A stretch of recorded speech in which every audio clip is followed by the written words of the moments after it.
উত্তরবঙ্গের বিভিন্ন জেলাতে নির্দিষ্ট সময়ের প্রায় 10 দিন আগে আর সেই সাথে বাংলাদেশের বেশিরভাগ এলাকাতে নির্দিষ্ট সময়ের 5 থেকে 7 দিন আগে কিন্তু বর্ষা প্রবেশ করে গেল।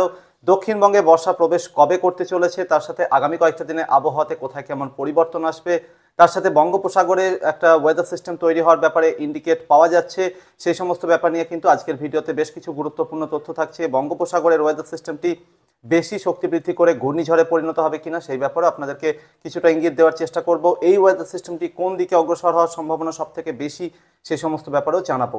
আজ হলো জুন মাসের 1 তারিখ, শনিবার, সাল 2024। ভারতীয় সময় ঘড়িতে এখন সবেমাত্র সকাল 11টা পেরিয়েছে। কলকাতার তাপমাত্রা এই মুহূর্তে 33 থেকে 34 ডিগ্রি সেলসিয়াসের দিকে এগোচ্ছে, তবে তাপমাত্রার যে অনুভূতি সেটা কিন্তু ইতিমধ্যেই 46 থেকে 47 ডিগ্রি সেলসিয়াসের আশেপাশে ঘোরাফেরা করছে।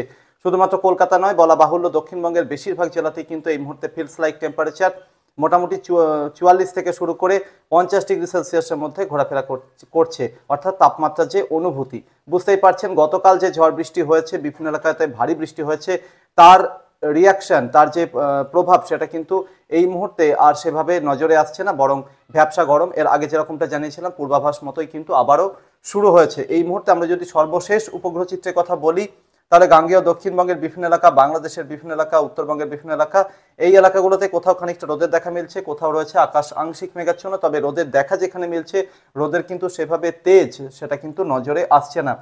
উত্তর পশ্চিম দিক থেকে গরম শুকনো হাওয়া নামছে, যেটা উত্তরপ্রদেশের দক্ষিণাঞ্চল এবং মধ্যপ্রদেশের উত্তরাঞ্চল এই এলাকা হয়ে ঝাড়খণ্ডের পশ্চিম দিকে, অর্থাৎ রাঁচির খানিকটা পশ্চিম দিকে এই এলাকা পর্যন্ত এসে থমকে রয়েছে। অন্যদিকে বঙ্গোপসাগরের আর্দ্রতাপূর্ণ হাওয়া সেটা কিন্তু এই মুহূর্তে উত্তর পূর্ব ভারতের সমস্ত রাজ্য, সেই সাথে উত্তরবঙ্গ, অন্যদিকে বাংলাদেশ, ত্রিপুরা, সেই সাথে গাঙ্গেয় দক্ষিণবঙ্গ এবং তার পার্শ্ববর্তী ঝাড়খণ্ডের বিভিন্ন এলাকা, বিহারের বিভিন্ন এলাকা, এই এলাকাগুলোতে কিন্তু তার প্রভাব দেখাচ্ছে। ঠিক এইভাবে কিন্তু আর্দ্রতাপূর্ণ হাওয়া রিকার্ভ করছে পশ্চিম এবং উত্তর পশ্চিম দিকে।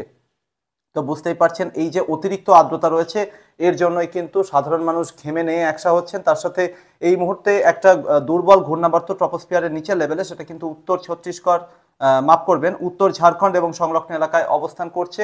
আর সেই সাথে একটা অক্ষরেখা এই মুহূর্তে পশ্চিম বাংলাদেশ, অর্থাৎ রাজশাহী ডিভিশন এবং তার পার্শ্ববর্তী কিছু এলাকা থেকে শুরু করে মুর্শিদাবাদ এবং মালদা জেলা হয়ে উত্তর ঝাড়খণ্ডের উপরে থাকা এই ঘূর্ণাবর্ত এবং সংলগ্ন এলাকা হয়ে উত্তরপ্রদেশের পশ্চিম প্রান্ত, অর্থাৎ ভারতের রাজধানী দিল্লির কাছাকাছি এলাকা পর্যন্ত বিস্তৃত রয়েছে। আর সেই সাথে কিন্তু এই মুহূর্তে ওড়িশার মধ্যবর্তী এলাকা হয়েও একটা অক্ষরেখার মতো পরিস্থিতি দক্ষিণ ভারতের অন্ধ্রপ্রদেশ এবং সংলগ্ন এলাকা পর্যন্ত বিস্তৃত রয়েছে। পশ্চিমের যে গরম হাওয়া সেটা কিন্তু এই মুহূর্তে সরাসরি বাংলা বা তার পার্শ্ববর্তী এলাকার দিকে প্রবেশ করতে পারছে না।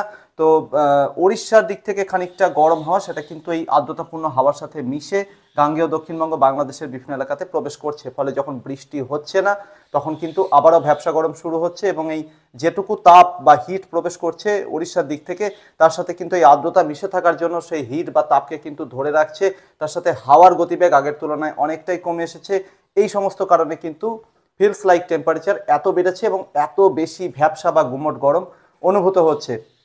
আজ শহর কলকাতা এবং পার্শ্ববর্তী এলাকাতে দুপুরে সর্বোচ্চ তাপমাত্রা মোটামুটি 34 থেকে 36 ডিগ্রি সেলসিয়াসের মধ্যে রেকর্ড করা যেতে পারে।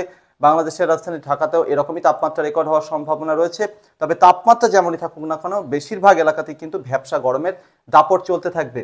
উত্তরবঙ্গের পাহাড়ি এবং তরাই ডুয়ার্সের জেলাগুলো, সেই সাথে বাংলাদেশের রংপুর ডিভিশন এবং এর আশেপাশে কিছু এলাকা, এই জায়গাটাতে আপাতত আজ দিনের বেলাতে ঝড় বৃষ্টির সম্ভাবনা কম বলেই মনে হচ্ছে। তবে রাতের দিক থেকে আবারও কিন্তু এই এলাকাগুলোতে বজ্রগর্ভ মেঘপুঞ্জ তৈরি হতে শুরু করবে, যা বিহারের পূর্ব প্রান্তের বিভিন্ন এলাকা, উত্তরবঙ্গের সমতল এবং তরাই ডুয়ার্সের জেলাগুলো, সেই সাথে বাংলাদেশের রংপুর ডিভিশন, রাজশাহী বিভাগের বিভিন্ন এলাকা, অন্যদিকে ময়মনসিংহ, সিলেট বিভাগ এবং ত্রিপুরার উত্তরাঞ্চলে কিছু এলাকা, পশ্চিম প্রান্তের কিছু এলাকা, ঢাকা ডিভিশনের উত্তরাঞ্চলের বিভিন্ন এলাকা এবং এর পার্শ্ববর্তী এলাকা, এই এলাকাগুলোতে প্রভাব দেখাবে। তবে আজ দুপুরের দিকেও কিন্তু স্থানীয়ভাবে বজ্রগর্ভ মেঘপুঞ্জ বিভিন্ন এলাকায় তৈরি হবে। রাজধানী ঢাকা সহ পার্শ্ববর্তী এলাকাতেও বজ্রগর্ভ মেঘপুঞ্জ তৈরি হতে পারে। উত্তর ঝাড়খণ্ডের দিকে এবং সংলগ্ন গাঙ্গেয় দক্ষিণবঙ্গের পশ্চিমের জেলাগুলোর উপরেও কিন্তু বজ্রগর্ভ মেঘ তৈরির সম্ভাবনা অনেক বেশি উজ্জ্বল। তো সেক্ষেত্রে ঝাড়খণ্ডের দুমকা, ধানবাদ, মধুপুর, গিরিডি, এই সমস্ত যে এলাকাগুলো রয়েছে, এই এলাকাগুলোতে বজ্রগর্ভ মেঘপুঞ্জ তৈরি হয়ে তা দক্ষিণ পূর্ব দিকে এগোতে থাকবে অনেকটা কালবৈশাখীর ধাঁচে। এবং সেক্ষেত্রে পুরুলিয়া, বাঁকুড়া, পশ্চিম বর্ধমান, বীরভূম, মুর্শিদাবাদ, পূর্ব বর্ধমান এবং এর পার্শ্ববর্তী হুগলি জেলার কিছু এলাকা, নদিয়া জেলার বিভিন্ন এলাকা, এই এলাকাগুলোতে কিন্তু আজ বজ্রবিদ্যুৎ সহ ঝড় বৃষ্টির সম্ভাবনা থাকছে। মূলত আজ বিকাল থেকে শুরু করে রাতের মধ্যেই সম্ভাবনা বেশি। শহর কলকাতা সহ দক্ষিণবঙ্গের দক্ষিণাঞ্চলের যে জেলাগুলো রয়েছে, যেরকম পূর্ব মেদিনীপুর, সেই সাথে কিছুটা পশ্চিম মেদিনীপুর, ঝাড়গ্রাম, অন্যদিকে উত্তর দক্ষিণ 24 পরগনা এবং হাওড়া এই এলাকাগুলোতেও ঝড় বৃষ্টির সম্ভাবনা রয়েছে এবং আজ সম্ভবত সন্ধ্যা বা রাতের দিকে এখানেও কিন্তু বজ্রগর্ভ মেঘ প্রবেশ করতে পারে। তার সাথেও কিন্তু স্থানীয়ভাবে দক্ষিণবঙ্গের কোথাও কোথাও বজ্রগর্ভ মেঘ তৈরির সম্ভাবনা যথেষ্ট উজ্জ্বল রয়েছে বলেই মনে হচ্ছে। দক্ষিণ ঝাড়খণ্ডের বিভিন্ন এলাকা, সেই সাথে ওড়িশার উত্তরাঞ্চলের বিভিন্ন এলাকা, এই এলাকাগুলোতেও কিন্তু বজ্রবিদ্যুৎ সহ ঝড় বৃষ্টির দেখা আজ মেলার যথেষ্ট সম্ভাবনা রয়েছে। এখানেও কিন্তু আজ দুপুর থেকে রাতের মধ্যে অর্থাৎ থান্ডারস্টর্ম অ্যাক্টিভিটি সেটা কিন্তু নজরে আসবে। সেই সাথে বাংলাদেশের বিভিন্ন এলাকাতে এই মুহূর্তে কিন্তু বর্ষা প্রবেশ করে গেছে। শুধুমাত্র বাংলাদেশের রাজশাহী ডিভিশনের চাঁপাইনবাবগঞ্জ, রাজশাহী এই জেলা দুটো এবং তার পার্শ্ববর্তী কিছু এলাকা বাদ দিলে, সেই সাথে খুলনা ডিভিশনের পশ্চিমবঙ্গ ঘেঁষা যে এলাকাগুলো রয়েছে সেই এলাকাগুলো বাদ দিলে বাংলাদেশের সর্বত্রই কিন্তু এই মুহূর্তে বর্ষা প্রবেশ করে গেছে। ভারতের ত্রিপুরাতে ইতিমধ্যেই বর্ষা প্রবেশ করে গেছে। উত্তর পূর্বের সমস্ত পাহাড়ি রাজ্যেই কিন্তু বর্ষা প্রবেশ করে গেছে। সিকিমের বিভিন্ন এলাকাতে বর্ষা প্রবেশ করেছে। উত্তরবঙ্গের পাহাড়ি তরাই ডুয়ার্সের যে জেলাগুলো দার্জিলিং, কালিম্পং, জলপাইগুড়ি, আলিপুরদুয়ার, কোচবিহার, দক্ষিণ দিনাজপুরে বালুরঘাট এবং তার পার্শ্ববর্তী কিছু এলাকা, উত্তর দিনাজপুরের জলপাইগুড়ি লাগোয়া কিছু এলাকা, এই এলাকাগুলোতেও কিন্তু বর্ষা প্রবেশ করে গেছে। তবে এইবার বর্ষার অগ্রগতি কেমন হবে সেটা জানাবো। তার আগে আগামী কয়েকটা দিনের আবহাওয়াতে কোথায় কেমন পরিবর্তন আসবে সেটার দিকে একটু নজর রাখি। তার আগে ক্লিয়ারলি বলে দিতে চাইবো, এই মুহূর্তে কিন্তু বিহারের পূর্ব প্রান্ত, ঝাড়খণ্ডের পূর্ব প্রান্ত, সেই সাথে ওড়িশার উত্তর দিকটা, শহর কলকাতা সহ গাঙ্গেয় দক্ষিণবঙ্গের সমস্ত জেলা, উত্তরবঙ্গের সমস্ত জেলা, সেই সাথে রাজধানী ঢাকা সহ বাংলাদেশের বেশিরভাগ এলাকা, ত্রিপুরার বিভিন্ন এলাকা, আসামের ম্যাক্সিমাম এলাকা, মেঘালয়ের বিভিন্ন এলাকা, এই বেল্টটাতে কিন্তু আজ এবং আগামী কয়েকটা দিন, সেক্ষেত্রে ধরে নেওয়া যেতে পারে আজ 1 জুন থেকে জুনের 4 তারিখের মধ্যে বজ্রবিদ্যুৎ সহ বৃষ্টির সম্ভাবনা যথেষ্ট উজ্জ্বল রয়েছে। তার সাথে কোথাও কোথাও 30 থেকে 40, গাস্টিংয়ে 50 বা 60 কিলোমিটার পর্যন্ত গতিবেগে ঝোড়ো হাওয়া বইতে পারে। প্রবল বজ্রপাতের আশঙ্কা রয়েছে। বিভিন্ন এলাকাতে ভারী বৃষ্টিও হতে পারে। আজ 1 জুন, আগামীকাল 2রা জুন, এই দুটো দিনের মধ্যে শহর কলকাতা সহ দক্ষিণবঙ্গের বিভিন্ন জেলার মধ্যে কোথাও কোথাও কিন্তু বেশ খানিকটা ভারী বৃষ্টিও হতে পারে, দুটো একটা আইসোলেটেড জায়গাতে। আর তার সাথে কিন্তু দক্ষিণবঙ্গের প্রায় সমস্ত জেলাতেই আজ এবং আগামীকাল হালকা থেকে মাঝারি ধরনের বৃষ্টির সম্ভাবনা রয়েছে এবং এটা কিন্তু ফিউ ওয়াইড স্প্রেড এরিয়াতে, অর্থাৎ বেশ কিছুটা এলাকা জুড়েই হওয়ার সম্ভাবনা থাকছে। আর সেই সাথে ঝাড়খণ্ডের পশ্চিমবঙ্গ ঘেঁষা এলাকাগুলোতেও কিন্তু ভালো রকমের বৃষ্টির সম্ভাবনা থাকছে। বাংলাদেশের দক্ষিণাঞ্চলের যে এলাকাগুলো, খুলনা, বরিশাল ডিভিশন, সেই সাথে চট্টগ্রাম ডিভিশনের বিভিন্ন এলাকা, এখানেও আজ এবং আগামীকাল হালকা থেকে মাঝারি ধরনের বৃষ্টির সম্ভাবনা থাকছে, যার মধ্যে দুটো একটা জায়গাতে একটু ভারী বৃষ্টিও হয়ে যেতে পারে। সেই সাথে রাজধানী ঢাকা সহ ঢাকা ডিভিশনের বিভিন্ন এলাকাতেও কিন্তু হালকা থেকে মাঝারি ধরনের বৃষ্টির সম্ভাবনা রয়েছে, কোথাও কোথাও খানিকটা ভারী বৃষ্টিও হতে পারে। অন্যদিকে রাজশাহী ডিভিশন, সেই সাথে রংপুর, ময়মনসিংহ, সিলেট ডিভিশন, চট্টগ্রাম ডিভিশনের উত্তর দিকের কিছু এলাকা অর্থাৎ ব্রাহ্মণবাড়িয়া এবং তার পার্শ্ববর্তী এলাকা, উত্তর ত্রিপুরা এবং পশ্চিম ত্রিপুরা দুটো একটা জায়গা, এখানেও কিন্তু হালকা থেকে মাঝারি ধরনের বৃষ্টির সঙ্গে কিছু কিছু এলাকাতে ভারী বৃষ্টির সম্ভাবনা রয়েছে। দুটো একটা জায়গাতে অতি ভারী বৃষ্টিও কিন্তু আজ এবং আগামীকালকের মধ্যে হওয়ার সম্ভাবনা থাকছে। উত্তরবঙ্গের সমতলে মালদা, 2 দিনাজপুর জেলাতেও কিন্তু হালকা থেকে মাঝারি ধরনের বৃষ্টির সম্ভাবনা, কোথাও কোথাও বেশ খানিকটা ভারী বৃষ্টিও হতে পারে আইসোলেটেড ওয়েতে। উত্তরবঙ্গের পাহাড়ি এবং তরাই ডুয়ার্সের জেলাগুলোর মধ্যে কোচবিহার এবং আলিপুরদুয়ার জেলাতে কিছুটা ভারী বৃষ্টির সম্ভাবনা রয়েছে আজ এবং আগামীকাল। বাকি দার্জিলিং, কালিম্পং, জলপাইগুড়িতে হালকা থেকে মাঝারি ধরনের বৃষ্টির সম্ভাবনা কিন্তু বেশি থাকছে। তবে পাহাড়ি এবং তরাই ডুয়ার্সের জেলাগুলোর বাকি জায়গাগুলোতেও কোথাও কোথাও কিন্তু খানিকটা ভারী বৃষ্টির সম্ভাবনা রুল আউট করা যাচ্ছে না পরবর্তী 48 ঘন্টায়। তবে আপাতত যেটা মনে হচ্ছে, উত্তরবঙ্গের এই পাহাড়ি এবং তরাই ডুয়ার্সের জেলাগুলোর তুলনায় কিন্তু সমতলের জেলাগুলো, উত্তরবঙ্গের এবং দক্ষিণবঙ্গের জেলাগুলো 48 ঘন্টার জন্য বেশি বৃষ্টি পাবে। তবে আগামীকাল কিন্তু আবারও উত্তরবঙ্গের পাহাড়ি এবং তরাই ডুয়ার্সের জেলাগুলোর দিকে বৃষ্টি খানিকটা বাড়তে পারে আজকের তুলনায়। তো এই পরিস্থিতিতে মনে হচ্ছে যে এই বেশিরভাগ এলাকাগুলো কিন্তু কম বেশি বৃষ্টি পাবে এবং এটা কিন্তু জুন মাসের 3 বা 4 তারিখ পর্যন্ত কন্টিনিউ করবে। সেক্ষেত্রে 4 তারিখে গিয়ে কিন্তু বৃষ্টির পরিমাণ এবং বৃষ্টির যে পরিধি, বিভিন্ন এলাকা কভারিং করার ক্ষমতা, এটা কমে আসবে। দক্ষিণ বাংলাদেশে বৃষ্টি কমে যেতে পারে, দক্ষিণবঙ্গে বৃষ্টি কমে যেতে পারে এবং ওড়িশার বিভিন্ন এলাকাতেও বৃষ্টি কমতে পারে, দক্ষিণ ঝাড়খণ্ডের দিকেও বৃষ্টি কমতে পারে। সেই সময়টাতে উত্তর বাংলাদেশ, উত্তরবঙ্গের বিভিন্ন জেলা, আসামের বিভিন্ন এলাকা এবং মেঘালয়ের বিভিন্ন এলাকা, পূর্ব বিহারের কিছু এলাকা, এই এলাকাগুলোতে কিন্তু ভারী থেকে অতি ভারী বৃষ্টি কন্টিনিউ করবে। অর্থাৎ জুন মাসের 4 তারিখ থেকে দক্ষিণে বৃষ্টি কমবে, উত্তরে কন্টিনিউ চলবে এবং সেখানে ভারী থেকে অতি ভারী বৃষ্টি চলতে থাকবে। এবং এই সময়টাতে কি হতে পারে, বৃষ্টি কমার যে কারণ সেটার নেপথ্যে থাকছে যে অক্ষরেখা, সেটা কিন্তু অনেকটা উপরের দিকে উঠে যাবে, অর্থাৎ হিমালয়ের কাছাকাছি এলাকা দিকে বা হিমালয়ের পাদদেশে চলে যেতে পারে, সেজন্য এদিকে কন্টিনিউ করবে। এই সুযোগে কি হবে, পশ্চিম ভারতের দিক থেকে গরম শুকনো হাওয়া সেটা কিন্তু ছত্তিশগড়, ঝাড়খণ্ড পেরিয়ে, ওড়িশার বিভিন্ন এলাকা পেরিয়ে গাঙ্গেয় দক্ষিণবঙ্গের দিকে আরও একবার ঢুকে পড়বে। এই সময় উত্তর ঝাড়খণ্ড এবং সংলগ্ন এলাকাতে একটা দুর্বল ঘূর্ণাবর্ত অবস্থান করলেও করতে পারে, তবে সেটা ট্রপোস্ফিয়ারের নিচের স্তরে থাকবে। অর্থাৎ সারফেস লেভেলের কাছাকাছি এলাকায় থাকবে। পশ্চিম দিক থেকে আসা গরম হাওয়াকে সেটা কেন্দ্রীভূত করতে থাকবে নিজের চারিদিকে, অর্থাৎ দুমকা, বীরভূমের সিউড়ি, রানীগঞ্জ, সাঁইথিয়া, শান্তিনিকেতন, বাঁকুড়া, ধানবাদ এই এলাকাগুলোতে কিন্তু ঘূর্ণাবর্তের চারিদিকে হাওয়া কেন্দ্রীভূত হতে থাকবে। সেক্ষেত্রে পশ্চিমের হাওয়াও যেভাবে ঢুকবে, বঙ্গোপসাগরের আর্দ্রতাপূর্ণ হাওয়া কিন্তু সেই সার্কুলেশনের চারিদিকে ঢুকবে জুন মাসের 4 বা 5 তারিখ থেকে। তবে সেটা লোয়ার ট্রপোস্ফিয়ারিক লেভেলে হবে, অর্থাৎ মাটির কাছাকাছি উচ্চতায় থাকবে ঘূর্ণাবর্তটি। উপরিস্তরে কিন্তু কি হবে, পশ্চিম দিক থেকে গরম শুকনো হাওয়া এইভাবে লাগাতার বইতে থাকবে, অর্থাৎ বঙ্গোপসাগরে যে আর্দ্রতাপূর্ণ হাওয়া সেটা কিন্তু ঠিক এইভাবে উত্তর পূর্বে পাহাড়ি রাজ্যগুলোর দিকে যেতে থাকবে। আর পশ্চিমের গরম শুকনো হাওয়া কিন্তু ট্রপোস্ফিয়ারের 1 কিলোমিটার বা 2 কিলোমিটার উচ্চতা থেকে শুরু করে 10 কিলোমিটার উচ্চতায় কিন্তু ঠিক এইভাবেই বইতে থাকবে। তো সেক্ষেত্রে শুকনো হাওয়া যদি লাগাতার পশ্চিম থেকে পূর্ব বা দক্ষিণ পূর্ব দিকে বইতে থাকে, বঙ্গোপসাগরের আর্দ্রতাপূর্ণ হাওয়া যদি উত্তরবঙ্গ এবং আসাম বা তার পার্শ্ববর্তী এলাকার দিকে যেতে থাকে লাগাতার, তাহলে দক্ষিণবঙ্গ এবং পার্শ্ববর্তী দক্ষিণ বাংলাদেশ, সেই সাথে ঝাড়খণ্ড, ওড়িশার বিভিন্ন এলাকাতে বৃষ্টি কমে আসবে। এটা অত্যন্ত স্বাভাবিক। এবং এরই সাথে কি হবে, যেহেতু এই ঘূর্ণাবর্ত পশ্চিমের গরম হাওয়া বঙ্গোপসাগরে আর্দ্রতাপূর্ণ হাওয়াকে মাটির কাছাকাছি উচ্চতায় কেন্দ্রীভূত করতে থাকবে, মানুষ যেহেতু মাটির কাছাকাছি উচ্চতায় অবস্থান করে বা মাটির উপরে অবস্থান করে, তাই এই এলাকাগুলো অর্থাৎ এই ঘূর্ণাবর্তের কাছাকাছি থাকা এলাকাগুলো কিন্তু গরমে পুরোপুরি বিপর্যস্ত হয়ে যেতে পারে। গরমের চরিত্র কেমন হতে পারে, ঝাড়খণ্ডের বেশিরভাগ এলাকাতে শুকনো গরম চলতে পারে। উত্তর ঝাড়খণ্ড এবং পশ্চিমবঙ্গ লাগোয়া ঝাড়খণ্ডের দিকটাতে ভ্যাপসা গরম, তার সাথে খানিকটা হিট ওয়েভের প্রভাব থাকবে। ঝাড়খণ্ডের বেশিরভাগ এলাকাতে জুনের মোটামুটি 4 তারিখ থেকে শুরু করে 10 তারিখের মধ্যে প্রবল তাপপ্রবাহ চলতে পারে।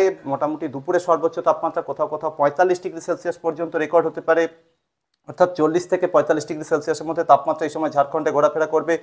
বিহারের দক্ষিণ ভাগের বিভিন্ন এলাকাতেও এই একই পরিস্থিতি চলবে। ওড়িশাতেও অসহনীয় পরিস্থিতি শুরু হওয়ার সম্ভাবনা রয়েছে এবং ওড়িশার বেশিরভাগ এলাকা জুড়ে তাপপ্রবাহ চলবে এবং তীব্র তাপপ্রবাহ কিন্তু চলতে পারে। এবং সেক্ষেত্রে কি হতে পারে, গাঙ্গেয় দক্ষিণবঙ্গের মূলত বাংলাদেশ ঘেঁষা জেলার উপর দিয়ে কিন্তু ট্রপোস্ফিয়ারের একেবারে নিচের স্তরে অর্থাৎ মাটির কাছাকাছি উচ্চতায় বঙ্গোপসাগরের আর্দ্রতাপূর্ণ হাওয়া ঠিক এইভাবে ঢুকতে থাকবে এবং সেই পশ্চিমের গরম হাওয়া সেটা কিন্তু গাঙ্গেয় দক্ষিণবঙ্গের উপরে এসে জমা হতে থাকবে। আরও ক্লিয়ারলি বলে পশ্চিমের জেলাগুলোর উপরে এসে জমা হতে থাকবে। সেক্ষেত্রে পুরুলিয়া, বাঁকুড়া, পশ্চিম বর্ধমান, বীরভূম, মুর্শিদাবাদ, পূর্ব বর্ধমান, অন্যদিকে পশ্চিম মেদিনীপুর, ঝাড়গ্রাম, পূর্ব মেদিনীপুরের একাংশ এবং এর পার্শ্ববর্তী আরও বেশ কিছু এলাকা, এখানে কিন্তু 40 থেকে 44 ডিগ্রি সেলসিয়াসের মধ্যে তাপমাত্রা ঘোরাফেরা করবে মোটামুটি জুন মাসের 4 তারিখ থেকে শুরু করে 9 তারিখ বা 10 তারিখের মধ্যে। এবং এরই সাথে কিন্তু এখানে কিন্তু যে সরাসরি হিটওয়েভের মতো শুকনো গরম চলবে সেটা কিন্তু নয়, কিন্তু খাতায় কলমে হিটওয়েভ চলবে, অর্থাৎ 40 থেকে 44 ডিগ্রি সেলসিয়াসের মধ্যে তাপমাত্রা বা 43 ডিগ্রি সেলসিয়াসের মধ্যে তাপমাত্রা ঘোরাফেরা করতে পারে এই সময়টাতে। কিন্তু বঙ্গোপসাগরে লাগাতার আর্দ্রতাপূর্ণ হাওয়া সেটাও কিন্তু এখানে কেন্দ্রীভূত হতে থাকবে এবং এই আর্দ্রতার প্রভাব পশ্চিমের জেলাগুলোর দিকেও পৌঁছে যাবে। ফলে বুঝতেই পারছেন পরিস্থিতি কিন্তু অত্যন্ত বেগতিক হতে পারে।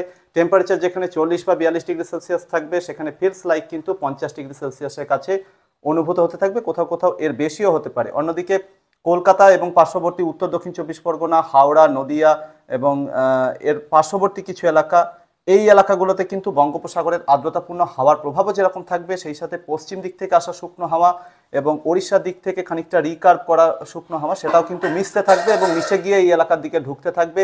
ফলে এই জেলাগুলোতে কিন্তু অতিরিক্ত ভ্যাপসা গরম অনুভূত হবে। সেক্ষেত্রে তাপমাত্রা মোটামুটি 36 থেকে 38 ডিগ্রি সেলসিয়াসের মধ্যে ঘোরাফেরা করবে এই সমস্ত জেলাগুলোতে এবং তাপমাত্রার যে অনুভূতি সেটা কিন্তু মোটামুটি 48 থেকে 54 ডিগ্রি সেলসিয়াসের মধ্যে অনুভূত হতে পারে, অর্থাৎ ফিলস লাইক টেম্পারেচার। তো সেক্ষেত্রে বেশিরভাগ এলাকা জুড়ে পরিস্থিতি যেটা দাঁড়াচ্ছে, গরমের দাপট বাড়বে জুন মাসের মোটামুটি 4 থেকে শুরু করে 10 তারিখের মধ্যে।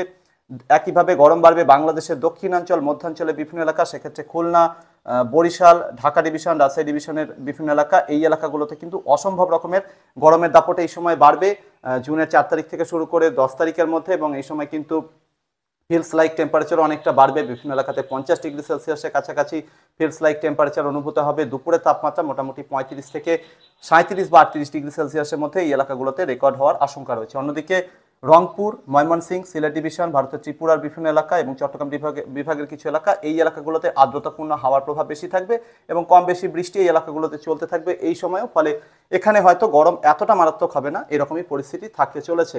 তো আপাতত আজ এবং পরবর্তী 3-4 দিন বেশ কিছুটা বৃষ্টির আশা রয়েছে বিভিন্ন এলাকা জুড়ে। এর পরবর্তীতে লাগাতার গরমের দাপট বাড়বে।